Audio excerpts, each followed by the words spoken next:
sekarang kita balik ke narasumber selanjutnya.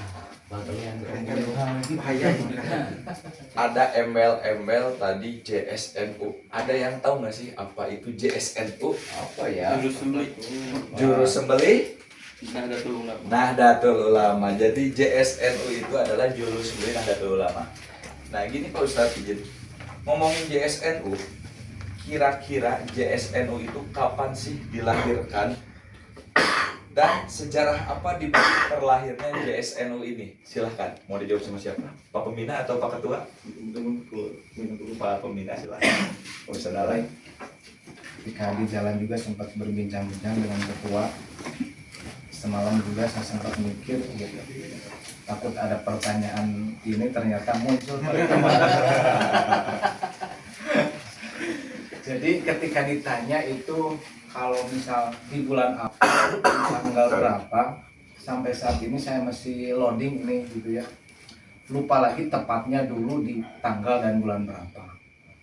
Hanya kurang lebih kita berkiprah itu di sekitar 3-4 tahunan lah dengan membawa nama JSNU gitu. Nah itu untuk mungkin awal mulanya. Nah untuk selanjutnya apa motivasi kami mungkin ya di sampai berani membawa sebuah nama yang sangat menyeramkan gitu ya. Gitu. Pada dasarnya ya terlahir dari mungkin pemikiran yang sederhana ya, saya itu ikut pelatihan dulu udah sering lah, mungkin karena sering nimbrung gitu, bukan berarti ini ya sering ikut ada pelatihan di mana ngikut awal-awalnya begitu ya, karena memang kebutuhan dan saya sangat sadar bahwa memang saya itu masih sangat kurang dalam keilmuan di sembelihan gitu, sehingga ya atas motivasi itu saya mencari harus kemana, di mana setiap ada pelatihan saya berusaha untuk ikut yang sekiranya saya bisa menyempatkan dan waktunya juga jaraknya tidak terlalu jauh gitu saya ikut. Nah setelah itu muncullah pikiran bahwa setelah saya amati dan dianalisa di lingkungan, khususnya di kita gitu ya, bahwa para eksekutor atau para penyembelih itu bukan berdasarkan pelatihan khusus gitu, hanya terdesak dengan kebutuhan mungkin, tapi itu tidak digeneralisir ya, tidak semua seperti itu. Hanya ini yang berawal kenapa kami sampai Bismillah gitu membawa nama dengan JSNU itu berawal dari situ. Kita melihat bagaimana praktisi sembelihan di DKM di lingkungan gitu kan. Satu dari bahannya, dari alat sembelihannya gitu tidak betul-betul dipelajari, sehingga sudah menggoloknya itu bahan yang sangat standar gitu kan, dari spare paling seperti itu. Terus cara perawatannya juga ya asal ngasah gitu kan. Ditambah lagi terkait proses penyembelihan, karena mungkin tidak pernah atau mungkin tidak mendalami dalam dunia sembelihan itu sendiri, dan juga kita menyembelihnya kan musiman, hanya setahun sekali lah di musim-musim kurban, sehingga penyembelihan itu masih jauh dari kata ihsan. Bahkan tidak sedikit yang menurut pandangan kami itu kurang sempurna dalam proses penyembelihan itu. Nah makanya kami merasa terpanggil gitu, khusus di Nahdlatul Ulama, karena memang saya lihat-lihat juga memang belum menemukan gitu ada wadah yang khusus mewadahi para praktisi sembelihan di Nahdlatul Ulama, sehingga itu jadi motivasi kami ya Bismillah lah, berdasar kepedulian kami kepada hal itu kita mencoba. Jadi pada dasarnya bukan karena kami ini ahli dalam dunia sembelihan, pada dasarnya memang ya satu bentuk kepedulian kami, hayu urang ngajak lah kita bareng-bareng belajar dalam dunia sembelihan, jangan sampai kita menyembelih itu hanya bermodalkan berani doang gitu tanpa dilengkapi dengan teknik dan lain sebagainya. Mungkin kurang lebih seperti itu, Pak. Oke, terima kasih jawabannya Pak Ustadz. Jadi gitu teman-teman ya, untuk para teman-teman jagal yang belum memiliki wadah bisa langsung saja bergabung ke Juru Sembelih Nahdlatul Ulama. Nah gitu Pak Ustadz, tadi ngomongin tentang penyembelihan dan juga ada sedikit sindiran tadi dari Pak Ustadz bahwasannya sembelih itu ya memang mayoritasnya dilakukan setahun sekali di luar akikah atau jagal ayam Pak Ustadz ya. Ya. Yaitu pada Idul Kurban. Ya. Ngomongin tentang kurban, Bos. Kurban itu sebenarnya hanya tradisi tahunan atau ada pesan besar yang sering orang lupa, Bos? Izin? Baik. Kurban itu bukan tradisi, melainkan itu adalah ajaran, ya, ajaran dalam Islam, dalam agama kita. Khusus apabila kita melihat sejarahnya, dulu kan itu peristiwanya terjadi berawal dari dua manusia yang sangat luar biasa kekasih Allah, yakni Nabi Ibrahim dan Nabi Ismail, sehingga muncullah dari situ ada perintah untuk melaksanakan kurban dan dikuatkan di ajaran-ajaran di risalahnya Nabi Muhammad gitulah.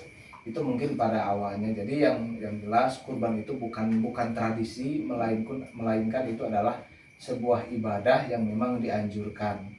Sehingga dalam status hukumnya pun kurban itu dalam ulama-ulama madhab berbeda, ada yang wajib dan juga ada yang sunat gitu. Sehingga berdasarkan hal itu menjadi salah satu bukti bahwa kurban itu bukan tradisi, melainkan itu adalah sebuah ibadah yang dianjurkan berdasarkan dalam Al-Quran gitu kan, surat Al-Kautsar sudah jelas, Bismillahirrahmanirrahim, fasholli lirabbika wanhar. Itu salah satu landasan, salah satu dalilnya terkait dengan ibadah kurban. Mungkin seperti itu. Oke, sudah terjawab tadi pertanyaan yang pertama. Nah, kita sambung ke pertanyaan yang kedua, Pak Ustadz. Kadang gini, Pak Ustadz, kebanyakan orang itu sekarang ingin kurban itu dia hanya karena gengsi, Pak Ustadz, biar disangka mampu.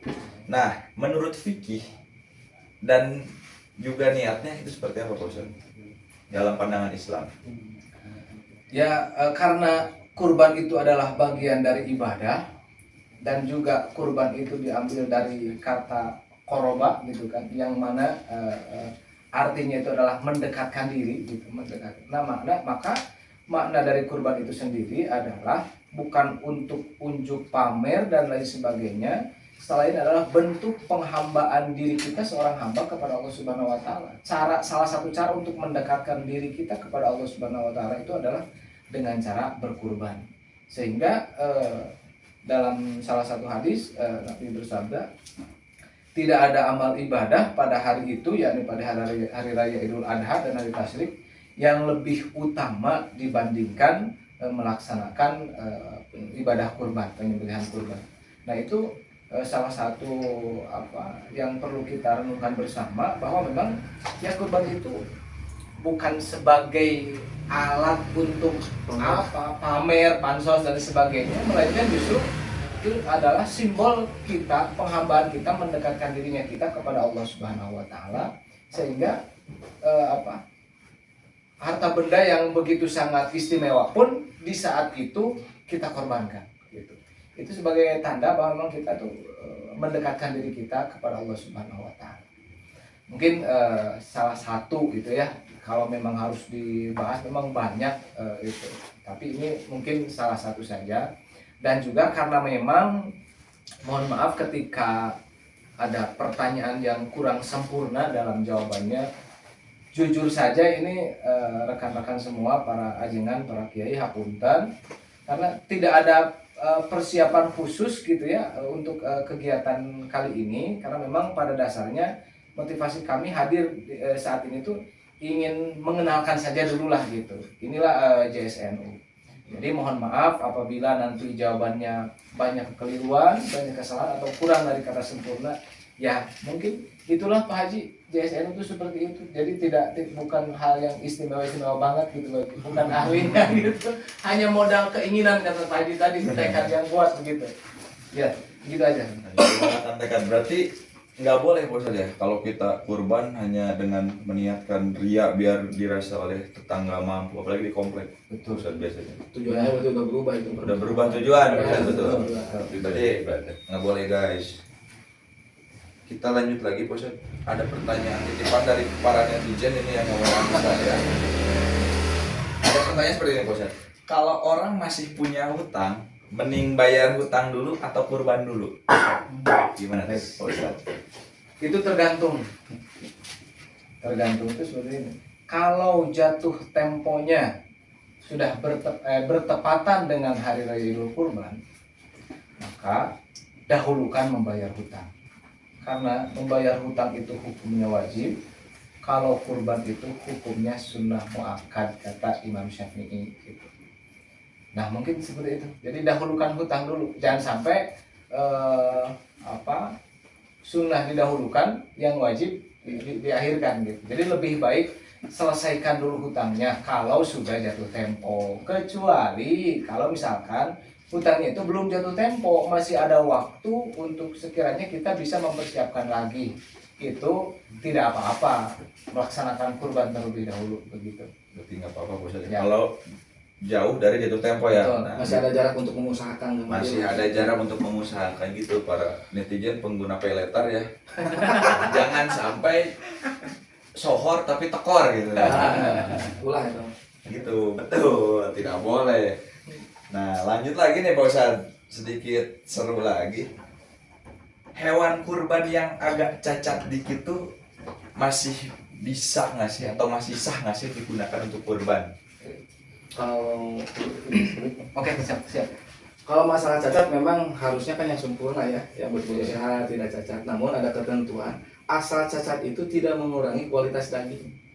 Contoh, seperti ibaratnya kan ada di telinga suka ada dijinik nih, Ya, dinomorin kalau di peternakan gitu kan itu udah cacat itu, kategori cacat karena itu udah bolong. Tapi ketika kategori cacat itu tidak mengurangi kualitas daging, kalau tidak mengurangi kualitas daging itu diperbolehkan. Satu, mengurangi banyaknya daging. Kedua, tadinya dagingnya sehat menjadi dagingnya yang buruk, nah itu yang tidak boleh gitu. Selama itu tidak mengurangi kualitas dagingnya. tidak mengurangi kualitas daging. Berarti kalau cacatnya tidak mengurangi kualitas daging boleh ya? Boleh itu. Kalau misalkan gini Pak Ustadz, kadang-kadang banyak kejadian sapi ini turun dari truk stres. Nah, dia nggak bisa diem, tiba-tiba kakinya patah. Nah, Bisa nggak tuh digunakan untuk kurban? nah itu pun tidak boleh karena itu udah ketentuan tidak boleh yang pincang. Oh, tidak boleh. Tidak boleh ampun. Ada tambahan mungkin dari Bapak? Oke, mungkin tadi memang betul salah satunya gitu ya, tidak mengurangi dari kualitas daging gitu. Nah, yang untuk yang selanjutnya juga selain pertimbangannya daging juga pertimbangannya tadi ke harga juga, ke keutuhan itu. Karena apa? Ketika berbicara hanya kualitas daging saja juga ini ya, jadi tidak hanya dari situ. Memang itu betul, itu salah satunya. Yang kedua memang di PG kan sudah dianjurkan gitu, yang mana yang boleh, mana yang tidak boleh. Nah, contoh tadi cacat misal karena kecelakaan lah turunnya gitu. Nah gitu misal gitu. Nah itu kan sudah jelas tidak boleh. Tapi kalau misalkan tadi kan cacatnya sedikit, nah, kalau kalimatnya cacatnya sedikit, nah sedikit dan banyak itu kalau dalam fikih itu dikembalikan ke uruf juga salah satunya, ke adat di lingkungan. Nah ini masuk misalkan cacatnya dilihat dari fisik, nanti mungkin Pak Haji bisa menambahkan. Kalau secara uruf itu cacatnya ini kategorinya banyak atau sedikit. Nah misalkan kata urufnya, ini mah sedikit nih. Contoh tadi misal ya, karena bekas tindikan, atau misalkan tidak ditindik juga. Misal ini telinganya sobek gitu, tapi sobeknya tidak sampai putus gitu. Itu tidak ada masalah. Karena tadi kan catatan yang cacatnya sedikit gitu. Kalau yang cacatnya banyak gitu, dalam arti seperti tadi contohnya, itu sudah tidak boleh. Kecuali kalau yang buta memang itu nggak boleh yang buta. Sapi buta tidak boleh. Kedatangan tadi mengenai harga-harga. Gimana nih Pak? Sebagai peternak sapi gitu misalkan Pak Haji tadi kan tidak boleh nih cacat Pak Haji misalkan. Tadi ada kebahas sedikit. Ketika sapi stres turun dari truk misal Pak Haji terus kakinya patah. Pernah mengalami hal itu nggak Pak Haji dan apa yang Pak Haji lakukan? Ya, kalau di peternakan di Barokah itu memang kita utamakan kualitas dan kesehatan. Dan kita juga di bawah dari Diskeswan Kabupaten Bandung itu ketika sapi masuk dari luar daerah masuk harus cek dulu, diisolasi dulu selama 1 minggu, dicek setelah layak sehat baru bisa digabung. Pengiriman pun sama, sebelum pengiriman itu semua dicek semuanya layak tidaknya, sapi sehat tidaknya. Kalau jenis cacat yang permanen, contohnya dari contohnya sapi itu maaf ya, tidak ada telinganya, tidak ada ekornya, itu tidak diperbolehkan. Bahkan hati-hati ketika kita membeli sapi itu dilihat biji jantannya itu komplit 2. Itu kadang-kadang di luar itu gemuk, memang gemuk. Nah, kadang-kadang itu dikebiri atau apa itu cepat memperbesar tubuh. Itu harus kita periksa. Iya seperti itu. Ada tambahan pemeriksaan berarti. Nggak Ya. boleh aja sekarang. Ilmu lagi nih. Iya, jangan hanya dalam lihat sapi itu gemuk besar, tapi harus dicek. Kalau di Budi Barokah semua komplit itu harus seperti itu. Gitu. Insya Allah terjamin Pak Haji ya. Iya, ada label layak juga tahun 2026 contohnya di situ ada layak 2026. Setiap itu diperiksa satu-satu. Setelah diperiksa ada keluar keterangan kartu sehat, layak sehat semuanya, itu baru boleh. Kalau tidak, kita tidak keluarkan. Dan saya pernah kejadian seperti yang pertanyaan dari Akang tadi, ketika sapi kita sedang tak kirim, kebetulan keinjak, potong kakinya, lapor ke kita. Jadi ini sapi kecelakaan potong ini. Oke, apa? Saya langsung kita tukar, dan itu nggak kita jual, kita potong untuk sodako. Gitu. Jadi kita tukar. Jadi dari Budi Barokah sampai ke pelanggan utuh, jangan sampai ada catat apapun. Kalau ada catat kita tarik kembali. Ya, kita tarik kembali. Terima kasih Pak Haji untuk para netizen. Udah nggak usah ragu lagi ya, langsung aja pesan sapi ke Budi Barokah yang sudah dijelaskan. Pertama sedikit izin menambahkan, karena memang barusan yang dibahas itu masalah fikih ya. Boleh. Jadi kita tambahkan saja karena kebetulan ada beberapa catatan yang tadi. Jadi yang cacat yang memang masih kategori bisa ditolerir gitu, yang sehingga masih boleh dipakai kurban. Yang pertama itu adalah yang buta tapi sebelah matanya, itu masih boleh. Itu kan masuk kategori cacat. Walaupun permanen gitu ya. Terus yang pincang tapi tidak sampai patah. Ini kan berbicaranya bukan afdol dan tidak afdol ya. Betul. Berbicaranya boleh dan tidak boleh. Iya, betul. Kalau pertanyaan afdol dan tidak afdol lain lagi nanti gitu kan. Beda Nah, pembahasan. betul. Terus yang sapi kurus atau hewan kurbannya kurus, itu kalau berbicara boleh. Terus juga misalkan ya tadi yang kata Pak Haji terkait buah zakar, memang di situ itu diperbolehkan untuk dipakai kurban. Karena kenapa? Karena dengan diambil buah zakarnya justru tadi Memperbesar. pertumbuhannya lebih cepat gitu, malah lebih bagus gemuk. Jadi untuk yang di kebiri itu boleh dipakai untuk kurban. Tapi kalau misalkan ada yang lebih sempurna, ngapain nyari yang cacat begitu kan? Mungkin itu tambahannya. Oke Pak Ustaz, makasih juga atas penjelasannya tadi. Jadi sahabat-sahabat sekalian, kawan-kawan para netizen udah sedikit paham mencatat? Sahabat-sahabat, catat ya untuk ilmu.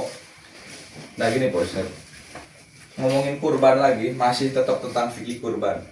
Kenapa sih Islam itu ngatur detail banget soal umur dan kondisi hewan kurban?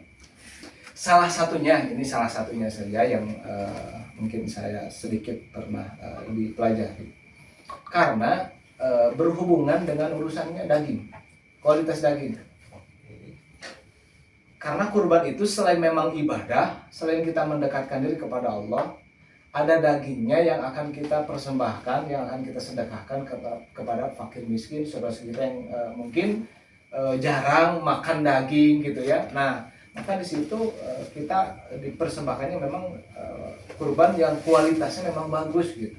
Nah, kalau yang masih di bawah umur gitu, jadi kualitas daging itu relatif kurang ini gitu ya, kurang bagus dalam arti kalau misal berbicara susut bakal cepat susut gitu kan, si daging itu gitu. Tapi mungkin untuk nanti sebetulnya ini ranahnya nanti di dokter hewan sebetulnya ya, untuk membahas masalah kualitas kesana mah. Tapi pada intinya karena memang menurut para ahli dulu itu, para ulama melakukan penelitian, salah satunya memang berkaitan dengan kualitas daging itu sendiri begitu. Nah itu mungkin salah satunya kenapa harus sesuai umur, dan juga itu berdasarkan hadis Nabi gitu. Jadi kita panduannya ada yang memang harus rasional gitu ya, ada memang kalau yang sifatnya ta'abudi tidak mesti harus rasional. Kita ya bagiannya ranahnya iman saja begitu. Mungkin kurang lebih seperti itu. Ada tambahan mungkin dari Pak Ketua? Ya kurang lebih sama ya, intinya kalau bukan hanya mungkin kualitas menyusut tadi, tapi karena memang ini kan kalau Idul Adha itu hajat banyak orang gitu ya. Kalau memang kurang umur kan masih kecil, jadi dikhawatirkan memang si dagingnya itu tidak bisa merata semua. Maka kalau di segi itu gitu ya, jadi memang diutamakan yang lebih besar. Bahkan dianjurkan sama Rasul juga yang besar gitu kan untuk masalah kurban gitu. Mungkin ada tambahan? Iya, kalau di Budi Barokah itu usia sapi itu minimal 2 tahun. Minimal 2 tahun. Ya, dari kita usahakan minimal 2 tahun. Sesuai dari anjuran agama mungkin. Ya, kita Jadi lagi-lagi aman Pak Haji ya. Jadi nggak usah khawatir, udah kesehatannya terjaga Pak Haji ya. Keutuhannya terjaga, usianya pun sesuai syariat Pak Haji ya. langsung saja Budi Barokah.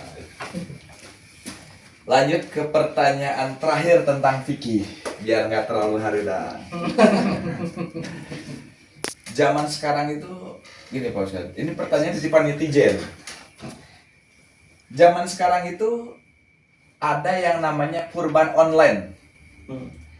Menurut Pak Ustadz, Pak Ketua dan Pak Haji, itu aman secara syariat nggak sih kurban online itu? Karena di beberapa lembaga itu ada kurban online Pak Ustadz. Jadi kita terima via video call, disembelih di sana, kita bayar via transfer, disembelih di sana, dibagi di sana.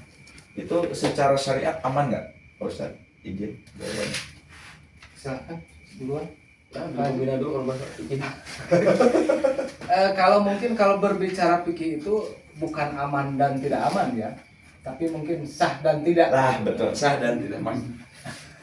Aman secara syariat gitu Pak Ustadz. Oke. Siap. Kalau berbicara hal itu umumnya boleh-boleh saja. Boleh-boleh. Tidak ada masalah. Hanya tinggal mungkin yang penting si penyedia jasa atau penyedia layanannya memang betul-betul amanah begitu. Dan memang mengerti betul terkait kriteria kurban atau fikih kurbannya itu sendiri gitu. Jadi ketika berbicara ditanya aman secara syariat, sah atau tidak kurban yang seperti itu, berarti kan pada dasarnya kita menitipkan kurban kita ke pihak-pihak yang lain begitu. Jadi pada dasarnya itu hukumnya boleh secara fikih. Sah-sah saja Sah. berpuasa. Ada tambahan? Asal amanah mungkin. Asal amanah. Yang jadi permasalahan justru bukan di kurban online, yang kalau di kurban online udah jelas satu sapi 7 orang. Yang justru yang jadi problematika itu sekarang kadang di sekolah mengadakan kurban, iuran siswa 10.000 atau 100.000, itu atas nama siapa nggak jelas gitu. Itu apakah kategori kurban atau pelatihan kurban? Kalau hanya sebatas pelatihan untuk anak memperkenalkan ini ibadah kurban, mungkin itu diperbolehkan. Tapi kalau masalah itu dijadikan kurban, kan itu iuran gitu kan sistemnya. Itu mungkin kalau lebih ini problematika lebih ke sana gitu. Kalau untuk online, kalau memang si lembaganya ini terpercaya dan amanah, itu sah-sah saja. Sah-sah saja. Yang nggak boleh itu tadi kayak sekolah tadi ya. Iya. Anak-anak hati-hati. Sekolah-sekolah. Mungkin Pak Haji ada tambahan? Ya, kalau di Budi Barokah selama ini penjualan sapi itu hampir 99% dari DKM, dari masjid ke masjid itu 99%. Yang sisanya mandiri. Mandiri. Iya. Kalau yang maaf yang tanyakan online tadi kita belum pernah. Belum pernah. Iya. Jadi belum pernah menerima pesanan online gitu Iya, Pak. betul. Langsung ke tujuan. Betul. Terakhir nih Pak Ustadz, tentang hewan-hewannya. Hewan apa saja sih yang boleh digunakan untuk kurban? Boleh. Yang jelas mungkin yang umum di kita ya, yang umum kita itu sapi. Karena ada Pak Haji kita utamakan sapi dulu lah. Tapi Tapi yang kedua kerbau mungkin ya. kerbau, Yang ketiga ini bisa kambing. kambing, Karena kambing ya. Yang keempat ini bisa domba. Gitu. domba, Dan terakhir ini mungkin nggak ada di kita, ontak. unta jarang. Gitu. Ada di Aljabar. Adapun ada tuh cara nyembelihnya juga kan berbeda kalau unta gitu. Kalau kita di sini nggak umum lah gitu kalau unta. Paling 4 ini. Berarti ada 4 klasifikasi khusus di Indonesia ya, Iya. klasifikasi hewan kurban. Yang pertama mungkin sapi, kerbau, kambing, Domba. domba. Kalau di Timur Tengah mungkin Ada unta. tambahan unta. Selain itu tidak ada yang boleh? Tidak boleh. Tidak boleh, nggak boleh teman-teman. Sama ayam gitu. Nah, saya dari kamu. Udah lagi. Oke, terima kasih.